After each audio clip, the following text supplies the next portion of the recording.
नमस्ते छात्रों। गद्य पाठ क्रमांक 10वां। शीर्षक है ओजोन विघटन का संकट और इसके लेखक है डॉक्टर कृष्ण कुमार मिश्र जी। देखिए, प्रस्तुत पाठ में मनुष्य की सुविधाओं के लिए किए जाने वाले अनुसंधानों और उत्पादित किए जाने वाले साधनों के कारण पर्यावरण को जो नुकसान पहुंच रहा है उसकी ओर संकेत किया है। आज का युग विज्ञान और प्रौद्योगिकी का युग है। प्रौद्योगिकी यानी उद्योग विज्ञान का युग है। भौतिक जीवन को सरल और सुखमय बनाने के लिए जिन संसाधनों का निर्माण किया गया है उससे पर्यावरण को बहुत नुकसान पहुंचा है। वर्तमान समय में ओजोन की परत में छेद होना तथा परत को क्षति पहुंचाना मनुष्य की स्वार्थी प्रवृत्ति का द्योतक है। सूरज हमारा जीवन दाता है, किंतु उसकी पराबैंगनी जो किरणें हैं वो चराचर सृष्टि के लिए घातक सिद्ध होती है। हमारे वायुमंडल में जो मौजूद ओजोन बाह्य अंतरिक्ष से आने वाली पराबैंगनी किरणों को अवशोषित कर उन्हें धरती तक नहीं आने देती है, जिससे संपूर्ण चराचर सृष्टि की रक्षा होती है। अंततः यह आवश्यक है कि हम ओजोन के विघटन को रोकने का संकल्प करें और पर्यावरण और मानव जाति को इस संकट से बचाने का प्रयास करें। यही इस पाठ निबंध का चिंतन विषय है। देखिए, आगे का भाग हम देखते हैं। देखिए, पार्ट 3। देखिए, ओजोन छतरी के विषय में अपना मंतव्य लिखिए। इस प्रकार का प्रश्न आपको पूछा जाएगा, उसके बारे में हम चर्चा करेंगे। देखिए, ओजोन परत पृथ्वी के वायुमंडल की एक परत है। यह एक गैस है जो ऑक्सीजन के 3 परमाणुओं से मिलकर बनी होती है। यह गैस नीले रंग की होती है और प्रकृति में तीक्ष्ण और विषैली होती है। इस गैस से निकलने वाले पराबैंगनी किरणें मानव स्वास्थ्य के लिए हानिकारक होती है, लेकिन वायुमंडल में मौजूद ओजोन गैस हमारी रक्षा भी करती है। यह वह ओजोन गैस है जिसकी वजह से धरती पर जीवन फल और फूल सका है। धरती पर जीवन के अस्तित्व का श्रेय एक तरह से ओजोन की ही जाता है। ओजोन गैस धरती के वायुमंडल में 15 से 20 किलोमीटर तक की ऊंचाई तक पाई जाती है। वायुमंडल का यह क्षेत्र स्ट्रेटोस्फियर कहलाता है। उसे अंग्रेजी में स्ट्रेटोस्फियर कहा जाता है। ओजोन परत हमारी पृथ्वी का एक रक्षा कवच है। यह सूर्य से आने वाली जो हानिकारक पराबैंगनी किरणें हैं उनको अवशोषित करके उन्हें पृथ्वी के वायुमंडल में प्रवेश करने से रोकने के लिए जिम्मेदार है। पराबैंगनी किरणों के खतरनाक प्रभाव से इंसान के साथ ही जीवन के तमाम दूसरे जो जीव जंतु हैं उनको भी भारी नुकसान हो सकता है। इन पराबैंगनी किरणों से मनुष्य में त्वचा के कैंसर से लेकर अनेक तरह के रोग हो सकते हैं। जिस तरह रोजमर्रा के जीवन में सामान्य छतरी धूप और बरसात से हमारी रक्षा करती है, उसी तरह वायुमंडल में स्थित ओजोन की परत हमें घातक किरणों से बचाती है। इसलिए उसे ओजोन छतरी के नाम से भी जाना जाता है।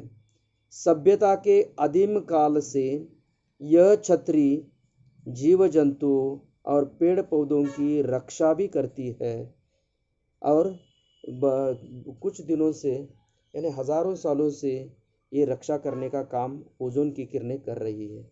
देखिए, और उसके तले सभ्यता जीवन में पर्यावरण में फलती फूलती रही है। इसलिए ओजोन परत हमारे लिए महत्वपूर्ण है। देखिए, आगे का प्रश्न इस प्रकार का है, देखिए कि ग्रीन हाउस गैसों के उत्सर्जन को कम करने के उपाय को अपने शब्दों में लिखिए। देखिए, औद्योगिकरण का युग है। औद्योगिकरण, नागरीकरण, वनों का विनाश, उपभोक्तावादी संस्कृति और वाहनों में जीवाश्म ईंधनों के जलने से उत्पन्न होने वाला जो धुआं है, ग्रीन हाउसों में वृद्धि का प्रमुख कारण है। ग्रीन हाउस गैसों के उत्सर्जन को कम कर वातावरण में ग्रीन हाउस गैसों की मात्रा को नियंत्रित करना आज की आवश्यकता बन चुकी है, ताकि वैश्विक ताप, उसे हम अंग्रेजी में ग्लोबल वार्मिंग कहते हैं, वैश्विक ताप के दुष्प्रभावों से बचा जा सकता है। इसके लिए सरकारी और गैर सरकारी संस्थाओं द्वारा वायुमंडल में ग्रीन हाउस गैसों के उत्सर्जन को रोकने के लिए सामूहिक रूप से कड़े फैसले लेने की आवश्यकता है। ग्रीन हाउस गैसों के उत्सर्जन को कम करने के लिए वृक्षारोपण को बढ़ावा दिया जाए, क्योंकि वृक्ष कार्बन डाइऑक्साइड जैसी ग्रीन हाउस गैसों को अवशोषित करते हैं। नवकरणीय व न्यून प्रदूषणकारी ऊर्जा स्रोतों का अधिक प्रयोग किया जाए। एयर कंडीशनर, रेफ्रिजरेटर आदि ग्रीन हाउस गैसों को उत्सर्जित करने वाली उपभोक्ता वस्तुओं का कम से कम प्रयोग किया जाए। वाहनों से निकलने वाला धुआं बहुत हानिकारक होता है। वाहनों के उपयोग को कम करना चाहिए या फिर सीएनजी जैसे कम प्रदूषणकारी ईंधन का वाहनों में प्रयोग किया जाए। जैसे ऊर्जा का विवेकपूर्ण व सतत प्रयोग किया जा सकता है। कार्बन डाइऑक्साइड उत्सर्जन करने वाले जो उद्योग है वह अन्य क्रियाओं को नियंत्रित करता है। विकसित देशों के द्वारा विकसनशील देशों के ग्रीन हाउस गैसों को नियंत्रित करने हेतु अधिक तक एवं तकनीकी सहयोग दिया जाए। देखिए, भौतिक विकास के कारण होने वाली जो समस्याएं हैं उनके बारे में हम चर्चा करते हैं।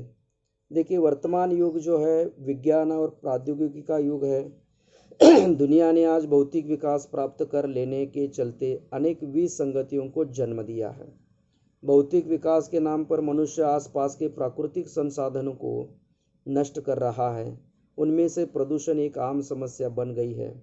हमारे भूमंडल में हवा और पानी बुरी तरह से प्रदूषित हुए हैं। यहाँ तक कि मिट्टी भी आज प्रदूषण से नहीं बच पा सकी है। आज विकास के नाम पर अनेक फैक्ट्रियाँ खोली जाती है। इनका दूषित जो पानी है, कूड़ा कचरा नदियों में छोड़ा जाता है, जिससे जल प्रदूषित होता है, जिससे जीने के लिए साफ पानी भी कम लोगों को नसीब हो रहा है। पर्यावरणविदों का कहना है कि अगले 25 सालों में दुनिया को पेयजल के घनघोर संकट का सामना करना पड़ सकता है। साथ ही कुछ लोगों का कहना है अगला विश्व युद्ध पानी के लिए होगा और निसंदेह यह स्थिति भयानक है। देखिए, पर्यावरण रक्षा में हमारा योगदान क्या होना चाहिए, इसके बारे में हम चर्चा करेंगे। देखिए, पर्यावरण हमारे जीवन का आधार है। शुद्ध जल, शुद्ध वायु, शुद्ध भोजन, औषधियाँ आदि पर्यावरण की ही देन है।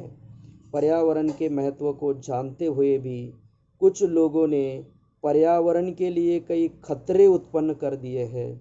अतः हमारा सामाजिक दायित्व यह है कि हम अपने आसपास के जो पर्यावरण की पूरी ईमानदारी के साथ रक्षा करें।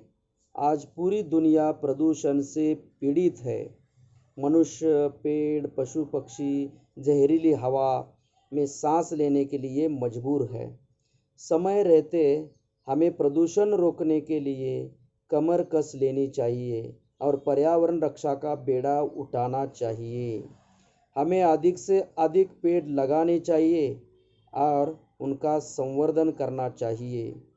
अंधाधुंध जंगलों की कटाई के कारण पर्यावरण संतुलन बिगड़ रहा है। अतः हमें पेड़ पौधों, खेती, वन, जंगलों का रखरखाव उचित तरीके से हो तो इसका ध्यान रखना जरूरी है। पर्यावरण सुरक्षा में पशु पक्षी की भूमिका भी महत्वपूर्ण है।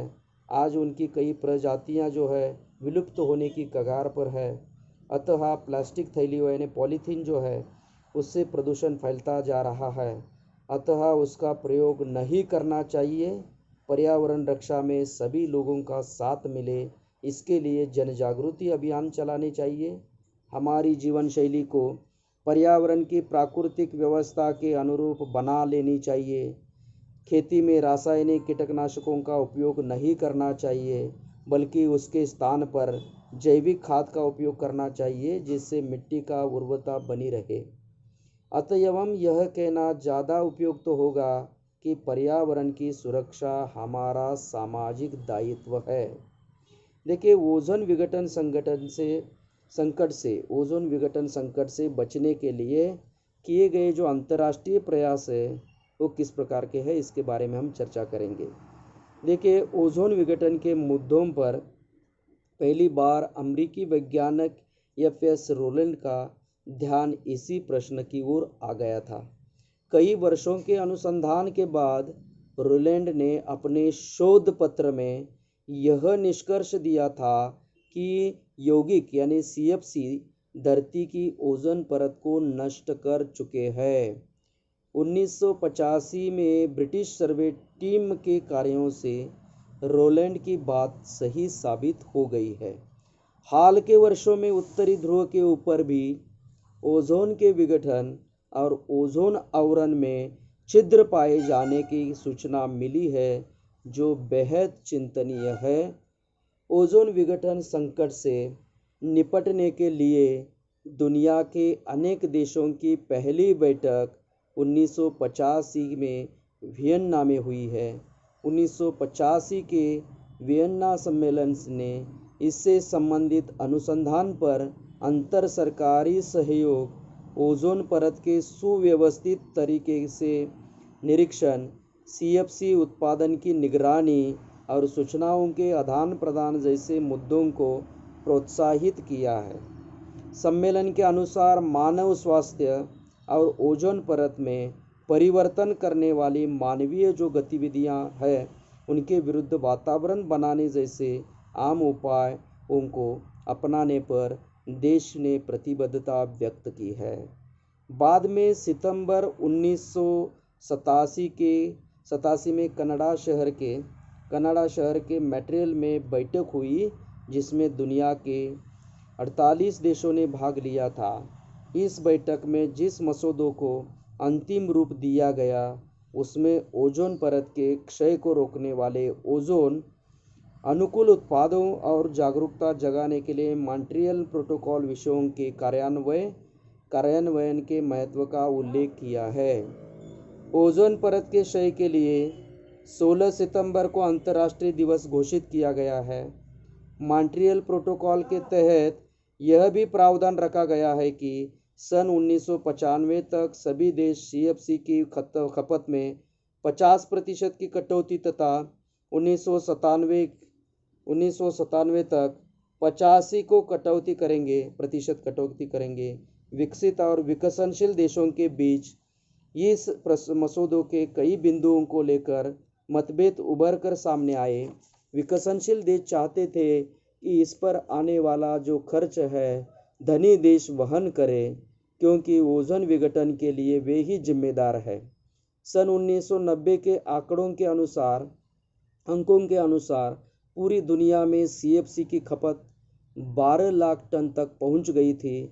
इस समस्या पर विचार करने के लिए लंदन में जो एक बैठक हुई, जहां नए प्रशीतनों की खोज और पुरानी तकनीक में विस्थापन के लिए कोष बनाने की मांग की गई है। यहाँ विकासशील देशों के दबाव के चलते विकसित देशों को कई रियायतें देने पड़ी। CFC के उत्पादन पर लगाम लगाने की योजना भी बनाई गई। इसके अंतर्गत नई तकनीक ने हस्तांतरण में मदद के साथ साथ CFC के विकल्प की खोज में दूसरे देशों को धन मुहैया कराना मुख्य है। समझौतों के तहत यह व्यवस्था हुई है कि सन 2010 तक विकासशील जो देश है CFC का इस्तेमाल करना बंद कर देंगे। इस दौरान विकसित जो देश है वो नए प्रशीतकों की खोज में विकासशील देशों की आर्थिक मदद करेंगे। दुनिया के सभी देशों ने स्थिति की गंभीरता को देखते हुए इसके विचार में अपने समुचित कदम उठाने शुरू कर दिए हैं। अतः यह जरूरी है कि इससे निपटने के लिए समग्र कदम उठाए जाए, अन्यथा शायद कल तक तो बहुत देर हो जाएगी। देखिए अगला प्रश्न जो है वो है क्लोरोफ्लोरोकार्बन यानी CFC नामक यौगिक की खोज प्रशीतन के क्षेत्र में क्रांतिकारी उपलब्धि रही है। स्पष्ट कीजिए। इसके उत्तर के बारे में हम चर्चा करेंगे। दैनिक जीवन में दवाएं, कीटनाशक, प्रसाधन सामग्री, रंग रोगन के लेकर प्रशीतक यानी फ्रीज और एयर कंडीशनिंग वगैरह में प्रशीतन यानी रेफ्रिजरेशन जो है उसका अहम स्थान है। 1930 से पहले अमोनिया और सल्फर डाइऑक्साइड गैसों का इस्तेमाल प्रशीतन के लिए होता था, लेकिन उनके इस्तेमाल में अनेक व्यावहारिक कठिनाइयाँ थी। अमोनिया और सल्फर डाइऑक्साइड गैस तीक्ष्ण थी और मानव स्वास्थ्य के लिए हानिकारक थी। अतः वैज्ञानिकों को एक अरसे से उनके उचित विकल्प की तलाश थी जो इन कमियों से मुक्त हो। हम क्रम में 30 के दशक में थॉमस मेडले द्वारा क्लोरोफ्लोरोकार्बन नामक यौगिक की खोज प्रशीतन के क्षेत्र में एक क्रांतिकारक उपलब्धि रही है। अध्ययन से पाया गया है कि रसायन सर्वोत्तम प्रशीतन की हो सकते हैं, क्योंकि ये रंगहीन, गंधहीन, अक्रियाशील होने के साथ साथ अज्वलनशील भी थे। इस तरह से ये आदर्श प्रशीतक सिद्ध हुए हैं। इसके बाद तो प्रशीतन में CFC का इस्तेमाल चल निकला। प्रशीतन उद्योग में अमोनिया और सल्फर डाइऑक्साइड की जगह CFC ने ले ली है। इससे प्रशीतन प्रौद्योगिकी में एक क्रांति सी आ गई है। तदनंतर बड़े पैमाने पर CFC जो है यौगिकों का उत्पादन होने लगा और घरेलू जो कीटनाशक है, दवाएं है, प्रसाधन सामग्री है, रंग रोगन से लेकर फ्रिज और एयर कंडीशनर में इसका बहुत खूब इस्तेमाल होने लगा है। यहाँ ये पाठ खत्म होता है। हम यहाँ रुकते हैं।